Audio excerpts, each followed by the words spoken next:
পহেলা October ষষ্ঠীতে বোধনের মধ্য দিয়ে শুরু হবে সনাতন ধর্মাবলম্বীদের প্রধান ধর্মীয় উৎসব শারদীয় দুর্গাপূজা।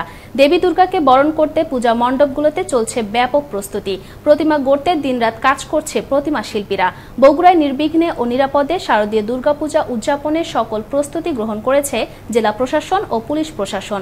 বগুড়া থেকে বাঁধন কর্মকার কৃষ্ণর প্রতিবেদনে দেখুন বিস্তারিত। শরতের আকাশে শ্বেতশুভ্র মেঘের আনাগোনা। দেবী দশভুজাকে বরণ করতে জানান দিচ্ছে প্রকৃতি। আনন্দময়ীর আগমনে আনন্দ গিয়েছে দেশ ছেয়ে। তাই তো ধরনের শক্ত মাটি নরম করে দেবী দুর্গার প্রতিমা তৈরিতে ব্যস্ত এখন প্রতিমা শিল্পীরা। ভোর থেকে গভীর রাত পর্যন্ত চলছে দক্ষ হাতের কাজ। আর মসৃণ রং তুলির সুনিপুণ আঁচড় ফুটিয়ে তুলছে দেবী দুর্গার এক মায়াবী রূপ। আমাদের মাটির কাজ এখন শেষের দিকে, রঙের কাজ চলতেছে।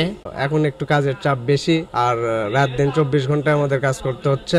আসন্ন শারদীয় এই উৎসবকে কেন্দ্র করে প্রতিমা তৈরির স্থান এবং প্রতিটি পূজা মণ্ডপে সাজসজ্জার কাজ চলমান রয়েছে। তাই সকল স্থানেই বাড়ানো হয়েছে কঠোর পুলিশি নিরাপত্তা ব্যবস্থা।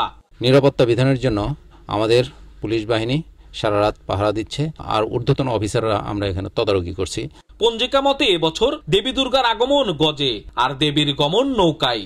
সম্প্রীতির বন্ধন ও আরাধনার মধ্য দিয়ে শান্তিপূর্ণভাবে উৎসবটি পালনে প্রস্তুতি শেষ পর্যায়ে বলে জানালেন মন্দির কমিটি ও পূজা উদযাপন পরিষদের নেতৃবৃন্দ। প্রশাসনের সহযোগিতায় মন্দির কমিটির নিজস্ব স্বেচ্ছাসেবক নিয়োগের মাধ্যমে দুর্গোৎসব সবার সহযোগিতায় উৎসবমুখর পরিবেশে পালন করব এই আশা করি আমরা। বগুড়ার 12টি উপজেলায় 675টি মণ্ডপে অনুষ্ঠিত হবে দুর্গাপূজা। সুষ্ঠুভাবে উদযাপন করতে কোথায় কি ধরনের চ্যালেঞ্জ আছে তা নিরূপণ করে সেই চ্যালেঞ্জ অনুযায়ী পুলিশ সদস্যরা দায়িত্ব পালন করছে বলে জানান পুলিশ সুপার। আমরা আপনাদের পাশে দাঁড়াবো, একটি আনন্দমুখর, উৎসবমুখর, নিরাপদ একটি শারদীয় উৎসব আয়োজনের মধ্যে দিয়ে। হিমালয় জাগো, ওঠো আজি, তবু লয় সীমা হোক, ভুলে যাও শোক।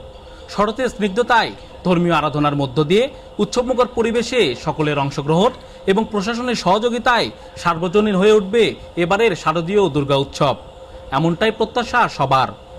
বাঁধন কর্মকার কৃষ্ণ, আনন্দ টিভি, বগুড়া।